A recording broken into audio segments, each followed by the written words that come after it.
तो चलिए आज हम ऐसे ही कुछ शक्तिशाली अस्त्रों के बारे में जानते ही। इस सूची में सबसे पहले है 1. त्रिशूल। इसके बारे में तो क्या ही कहें, महादेव का सबसे बड़ा अस्त्र। इसे सिर्फ महादेव के अलावा माता पार्वती ही उठा सकती है। एक बार चल गया तो स्वयं महादेव के अलावा रोकना नामुमकिन है। 2. ब्रह्मास्त्र। यह अचूक और सबसे भयंकर अस्त्र है। वेद पुराणों आदि में वर्णन मिलता है जगतपिता भगवान ब्रह्मा ने दैत्यों के नाश हेतु ब्रह्मास्त्र की उत्पत्ति की। ब्रह्मास्त्र का अर्थ होता है ब्रह्म, ईश्वर का अस्त्र।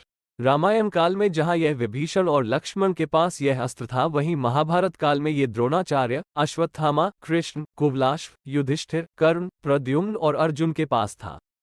3. वैष्णव अस्त्र। ये भगवान विष्णु का अचूक अस्त्र था जिसे उनके अतिरिक्त कोई अन्य रोक नहीं सकता था। रामायण में महर्षि विश्वामित्र के पास ये अस्त्र था जो उन्होंने श्रीराम को प्रदान किया। महाभारत में ये अस्त्र श्री कृष्ण और भगदत्त के पास था। 4. नारायणास्त्र। ये भगवान नारायण का अत्यंत विनाशकारी अस्त्र है। इसका कोई प्रतिकार नहीं है और इसे केवल भगवान विष्णु ही रोक सकते हैं। 5. सुदर्शन चक्र। ये श्रीहरि का अस्त्र है जो उन्हें महादेव से प्राप्त हुआ था। इसकी उत्पत्ति स्वयं भगवान शंकर के तीसरे नेत्र से हुई थी। कई जगह वर्णन है कि इसे विश्वकर्मा ने निर्मित किया था। इस चक्र को नारायण के अतिरिक्त बस उनके अवतार ही धारण कर सकते हैं। 6. वज्र। ये देवराज इंद्र का सर्वाधिक शक्तिशाली अस्त्र है। वृत्रासुर के वध के लिए महर्षि दधीची ने अपने शरीर का त्याग कर दिया, जिससे उनके तप का सारा बल उनकी अस्थियों में आ गया। तब विश्वकर्मा ने महर्षि दधीची की हड्डियों से इस महान दिव्यास्त्र की रचना की। 7. पाशुपतास्त्र। ये भगवान शंकर का महाभयंकर अस्त्र है जिसका कोई प्रतिकार नहीं है। कोई भी शक्ति पाशुपतास्त्र का सामना नहीं कर सकती। भगवान शंकर ने केवल एक ही प्रहार में त्रिपुर का संहार कर दिया था।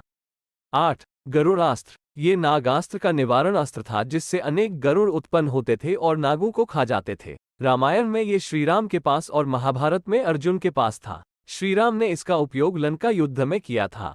विष्णुज्वर। ये भगवान विष्णु का सर्वाधिक शक्तिशाली अस्त्र है। इस अस्त्र के प्रहार से भयानक ठंड उत्पन्न होती है जो समस्त चर सृष्टि की चेतना लुप्त कर देती है। ये अस्त्र नारायण के अतिरिक्त केवल श्री कृष्ण के पास था। दिव्य धनुष बाण। महाकाव्य रामायण हो या फिर महाभारत, दोनों ही इस धनुष बाण के बिना अधूरे थे। रामायण में श्रीराम ने रावण की सेना का वध किया तो पूरी महाभारत इसी से हुई। 10. शिवज्वर। ये भगवान शंकर का अस्त्र है जिसे माहेश्वरज्वर भी कहते हैं। इसकी शक्ति महादेव के तीसरे नेत्र की ज्वाला के समान है जिससे क्षण में समस्त सृष्टि को भस्मीभूत किया जा सकता है। श्री कृष्ण द्वारा विष्णुज्वर के विरुद्ध इस अस्त्र का उपयोग किया गया। हमारे द्वारा दी गई जानकारी अगर आपको अच्छी लगी हो तो वीडियो को लाइक करके कमेंट में हर हर महादेव लिखकर चैनल को सब्सक्राइब करें और वीडियो को ज़्यादा से ज़्यादा शेयर करें।